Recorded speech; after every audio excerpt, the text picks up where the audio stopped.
Gulliver's Travels by Jonathan Swift. Part 1. A Voyage to Lilliput. Chapter 1. The author gives some account of himself and family, his first inducements to travel. He is shipwrecked and swims for his life, gets safe on shore in the country of Lilliput, is made a prisoner, and carried up the country. My father had a small estate in Nottinghamshire. I was the third of 5 sons. He sent me to Emmanuel College in Cambridge at 14 years old, where I resided 3 years, and applied myself close to my studies. But the charge of maintaining me, although I had a very scanty allowance, being too great for a narrow fortune, I was bound apprentice to Mr. James Bates, an eminent surgeon in London, with whom I continued 4 years.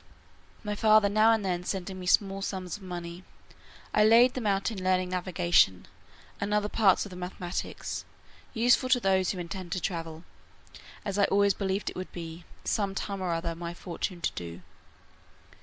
When I left Mr. Bates, I went down to my father, where, by the assistance of him and my uncle John, and some other relations, I got £40, and a promise of £30 a year to maintain me at Leyden. There I studied physic 2 years and 7 months, knowing it would be useful in long voyages. Soon after my return from Leyden, I was recommended by my good master, Mr. Bates, to be surgeon to the Swallow, Captain Abraham Pannell, commander, with whom I continued 3 years and a half, making a voyage or 2 into the Levant, and some other parts. When I came back, I resolved to settle in London, to which Mr. Bates, my master, encouraged me, and by him I was recommended to several patients. I took part of a small house in the Old Jewry, and being advised to alter my condition, I married Mrs. Mary Burton, second daughter to Mr. Edmund Burton, hosier, in Newgate Street, with whom I received £400 for a portion. But my good master, Bates, dying in 2 years after, and I having few friends, my business began to fail, for my conscience would not suffer me to imitate the bad practice of too many among my brethren. Having therefore consulted with my wife and some of my acquaintance, I determined to go again to sea.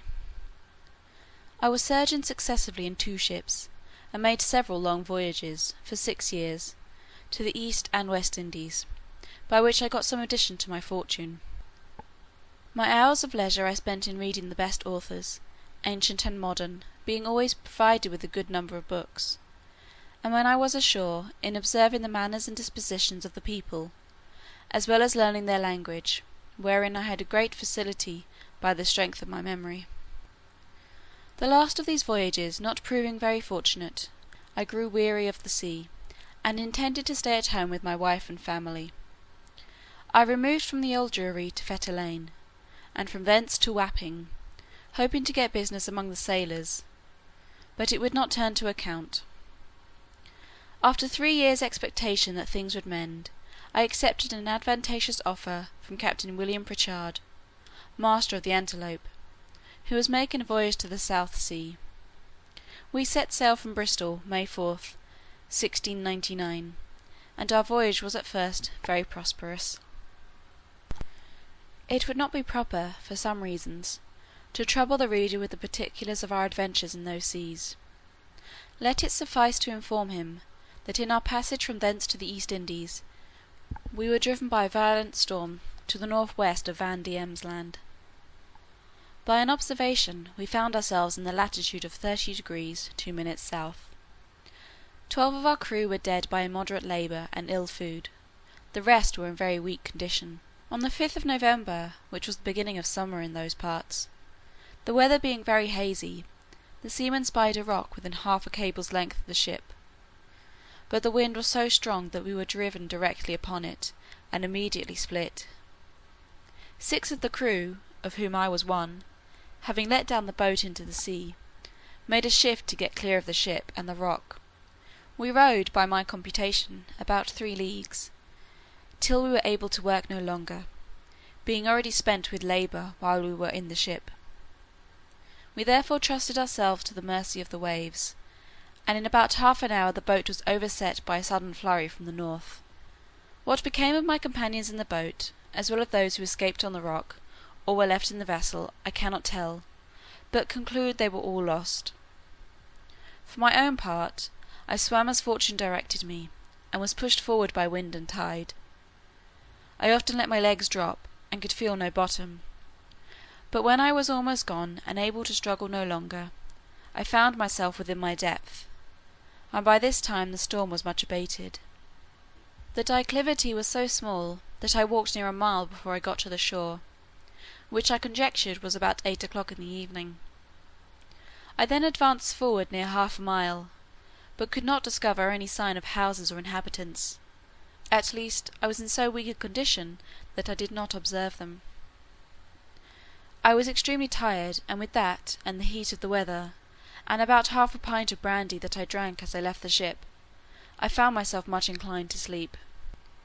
I lay down on the grass, which was very short and soft, where I slept sounder than ever I remember to have done in my life, and, as I reckoned, about 9 hours; for, when I awaked, it was just daylight. I attempted to rise, but was not able to stir; for, as I happened to lie on my back, I found my arms and legs were strongly fastened on each side to the ground, and my hair, which was long and thick, tied down in the same manner. I likewise felt several slender ligatures across my body, from my armpits to my thighs. I could only look upwards, the sun beginning to grow hot, and the light offended my eyes. I heard a confused noise about me, but in the posture I lay could see nothing except the sky.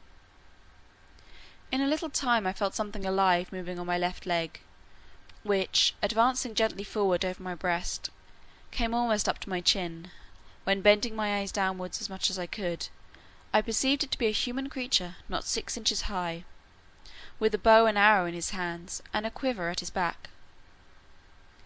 In the mean time I felt at least 40 more of the same kind, as I conjectured, following the first. I was in the utmost astonishment, and roared so loud that they all ran back in a fright, and some of them, as I was afterwards told, were hurt with the falls they got by leaping from my sides upon the ground. However, they soon returned, and one of them, who ventured so far as to get a full sight of my face, lifting up his hands and eyes by way of admiration, cried out in a shrill but distinct voice, "Heckenaldigo!" The others repeated the same words several times, but then I knew not what they meant. I lay all this while, as the reader may believe, in great uneasiness. At length, struggling to get loose, I had the fortune to break the strings, and wrench out the pegs that fastened my left arm to the ground; for, by lifting it up to my face, I discovered the methods they had taken to bind me, and at the same time, with a violent pull, which gave me excessive pain, I a little loosened the strings that tied down my hair on the left side, so that I was just able to turn my head about 2 inches.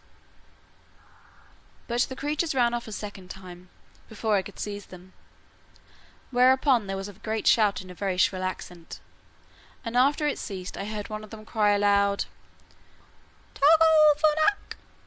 when, in an instant, I felt above 100 arrows discharged on my left hand, which pricked me like so many needles; and besides, they shot another flight into the air, as we do bombs in Europe, whereof many, I suppose, fell on my body, though I felt them not, and some on my face, which I immediately covered with my left hand. When this shower of arrows was over, I fell a groaning with grief and pain, and then again striving to get loose, they discharged another volley larger than the first, and some of them attempted, with spears, to stick me in the side; but, by good luck, I had on a buff jerkin, which they could not pierce.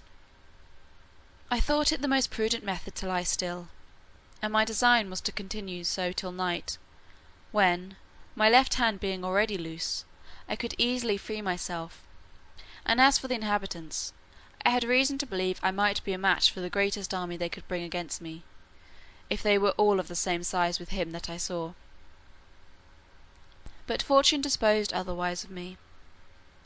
When the people observed I was quiet, they discharged no more arrows; but, by the noise I heard, I knew their numbers increased; and about 4 yards from me, over against my right ear, I heard a knocking for above an hour, like that of people at work, when turning my head that way, as well as the pegs and strings would permit me, I saw a stage erected about 1.5 feet from the ground, capable of holding 4 of the inhabitants, with 2 or 3 ladders to mount it, from whence one of them, who seemed to be a person of quality, made me a long speech, whereof I understood not 1 syllable. But I should have mentioned, that before the principal person began his oration, he cried out 3 times, "Langaroo to Halson!" These words, and the former, were afterwards repeated and explained to me. Whereupon, immediately, about 50 of the inhabitants came, and cut the strings that fastened the left side of my head, which gave me the liberty of turning it to the right, and of observing the person and gesture of him that was to speak. He appeared to be of a middle age, and taller than any of the other 3 who attended him, whereof one was a page that held up his train, and seemed to be somewhat longer than my middle finger. The other 2 stood one on each side to support him. He acted every part of an orator, and I could observe many periods of threatenings, and others of promises, pity, and kindness. I answered in a few words, but in the most submissive manner, lifting up my left hand and both my eyes to the sun, as calling him for a witness; and being almost famished with hunger, having not eaten a morsel for some hours before I left the ship, I found the demands of nature so strong upon me, that I could not forbear showing my impatience, perhaps against the strict rules of decency, by putting my finger frequently to my mouth, to signify that I wanted food. The Hurgo, for so they call a great lord, as I afterwards learnt, understood me very well. He descended from the stage, and commanded that several ladders should be applied to my sides, on which above 100 of the inhabitants mounted, and walked towards my mouth, laden with baskets full of meat, which had been provided and sent thither by the king's orders, upon the first intelligence he received of me. I observed there was the flesh of several animals, but could not distinguish them by their taste. There were shoulders, legs, and loins, shaped like those of mutton, and very well dressed, but smaller than the wings of a lark. I ate them by 2 or 3 at a mouthful, and took 3 loaves at a time, about the bigness of musket balls. They supplied me as fast as they could, showing 1,000 marks of wonder and astonishment at my bulk and appetite. I then made another sign that I wanted drink. They found by my eating that a small quantity would not suffice me, and being a most ingenious people, they slung up, with great dexterity, one of their largest hogsheads, then rolled it towards my hand, and beat out the top. I drank it off at a draught, which I might well do, for it did not hold 1/2 pint, and tasted like a small wine of Burgundy, but much more delicious. They brought me a second hogshead, which I drank in the same manner, and made signs for more, but they had none to give me. When I had performed these wonders, they shouted for joy, and danced upon my breast, repeating several times as they did at first, "Hekinal Diggle!"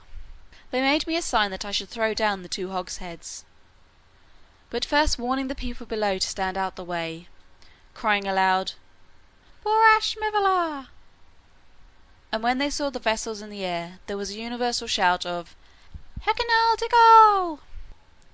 I confess I was often tempted, while they were passing backwards and forwards on my body, to seize 40 or 50 of the first that came in my reach, and dash them against the ground.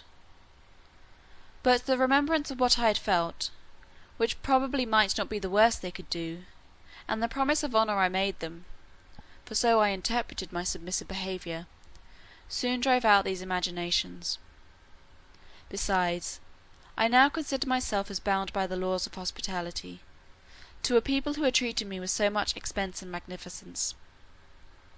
However, in my thoughts, I could not sufficiently wonder at the intrepidity of these diminutive mortals, who durst venture to mount and walk upon my body, while one of my hands was at liberty, without trembling at the very sight of so prodigious a creature, as I must appear to them. After some time, when they observed that I made no more demands for meat, there appeared before me a person of high rank from his imperial majesty. His excellency, having mounted on the small of my right leg, advanced forwards up to my face, with about a dozen of his retinue, and producing his credentials under the signet royal, which he applied close to my eyes, spoke about 10 minutes without any signs of anger, but with a kind of determinate resolution, often pointing forwards, which, as I afterwards found, was towards the capital city, about 1/2 mile distance, whither it was agreed by his majesty in council that I must be conveyed. I answered in few words, but to no purpose. I made a sign with my hand that was loose, putting it to the other, but over his excellency's head, for fear of hurting him or his train, and then to my own head and body, to signify that I desired my liberty. It appeared that he understood me well enough, for he shook his head by way of disapprobation, and held his hand in a posture to show that I must be carried as a prisoner. However, he made other signs to let me understand that I should have meat and drink enough, and very good treatment. Whereupon I once more thought of attempting to break my bonds, but again, when I felt the smart of their arrows upon my face and hands, which were all in blisters, and many of the darts still sticking in them, and observing likewise that the number of my enemies increased, I gave tokens to let them know that they might do with me as they pleased. Upon this, the Hergo and his train withdrew, with much civility and cheerful countenances. Soon after I heard a general shout, with frequent repetitions of the words, "Pepelom Selan!" and I felt great numbers of people on my left side relaxing the cords to such a degree, that I was able to turn upon my right, and to ease myself with making water, which I very plentifully did, to the great astonishment of the people, who, conjecturing by my motion what I was going to do, immediately opened to the right and left on that side, to avoid the torrent which fell with such noise and violence from me. But before this they had dabbed my face and both my hands with a sort of ointment, very pleasant to the smell, which, in a few minutes, removed all the smart of their arrows. These circumstances, added to the refreshment I had received by their victuals and drink, which were very nourishing, disposed me to sleep. I slept about 8 hours, as I was afterwards assured, and it was no wonder, for the physicians, by the emperor's orders, had mingled a sleepy potion into the hogsheads of wine. It seems that upon the first moment I was discovered sleeping on the ground, after my landing, the emperor had early notice of it by an express, and determined in council that I should be tied in the manner I have related, which was done in the night while I slept, that plenty of meat and drink should be sent to me, and a machine prepared to carry me to the capital city. This resolution may appear very bold and dangerous, and I am confident would not be imitated by any prince in Europe on the like occasion. However, in my opinion, it was extremely prudent, as well as generous; for, supposing these people had endeavoured to kill me with their spears and arrows, while I was asleep, I should certainly have awaked with the first sense of smart, which might so far have roused my rage and strength, as to enable me to break the strings wherewith I was tied; after which, as they were not able to make resistance, so they could expect no mercy. These people are most excellent mathematicians, and arrived to a great perfection in mechanics.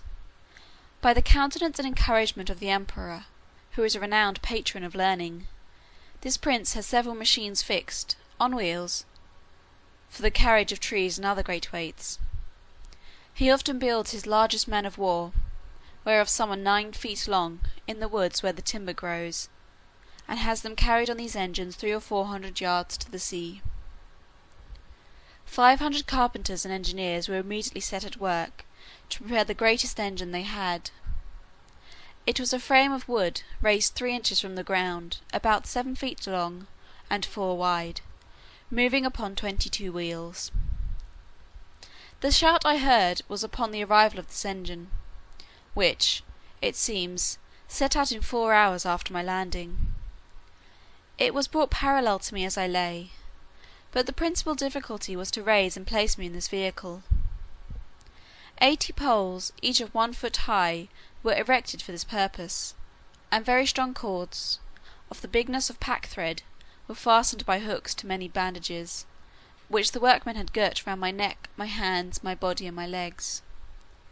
900 of the strongest men were employed to draw up these cords, by many pulleys fastened on the poles, and thus, in less than 3 hours, I was raised and slung into the engine, and there tied fast. All this I was told; for, while the operation was performing, I lay in a profound sleep, by the force of that soporiferous medicine infused into my liquor. 1500 of the emperor's largest horses, each about 4 inches and a half high, were employed to draw me towards the metropolis, which, as I said, was 1/2 a mile distant. About 4 hours after we began our journey, I awaked by a very ridiculous accident; for the carriage being stopped a while, to adjust something that was out of order, 2 or 3 of the young natives had the curiosity to see how I looked when I was asleep. They climbed up into the engine, and advancing very softly to my face, one of them, an officer in the guards, put the sharp end of his half pike a good way up into my left nostril, which tickled my nose like a straw, and made me sneeze violently, whereupon they stole off unperceived, and it was 3 weeks before I knew the cause of my waking so suddenly. We made a long march the remaining part of the day, and rested at night with the 500 guards on each side of me, half with torches, and half with bow and arrows, ready to shoot me if I should offer to stir. The next morning, at sunrise, we continued our march, and arrived within 200 yards of the city gates about noon. The emperor, and all his court, came out to meet us; but his great officers would by no means suffer his majesty to endanger his position by mounting on to my body. At the place where the carriage stopped, there stood an ancient temple, esteemed to be the largest in the whole kingdom, which, having been polluted some years before by an unnatural murder, was, according to the zeal of those people, looked upon as profane, and therefore had been applied to common use, and all the ornaments and furniture carried away. In this edifice it was determined I should lodge. The great gate fronting to the north was about 4 feet high, and almost 2 feet wide, through which I could easily creep. On each side of the gate was a small window, not above 6 inches from the ground. Into that on the left side the king's smith conveyed 11 chains, like those that hang to a lady's watch in Europe, and almost as large, which were locked to my left leg with 36 padlocks. Over against this temple, on the other side of the great highway, at 20 feet distance, there was a turret at least 5 feet high. Here the emperor ascended, with many principal lords of his court, to have an opportunity of viewing me, as I was told, for I could not see them. It was reckoned that above 100,000 inhabitants came out of the town upon the same errand; and in spite of my guards, I believe there could not be fewer than 10,000 at several times, who mounted my body by the help of ladders. But a proclamation was soon issued to forbid it upon pain of death. When the workmen found it was impossible for me to break loose, they cut all the strings that bound me, whereupon I rose up, with as melancholy a disposition as ever I had in my life. But the noise and astonishment of the people, at seeing me rise and walk, are not to be expressed. The chains that held my left leg were about 2 yards long, and gave me not only the liberty of walking backwards and forwards in a semicircle, but, being fixed within 4 inches of the gate, allowed me to creep in and lie at my full length in the temple. Chapter 2 Part 1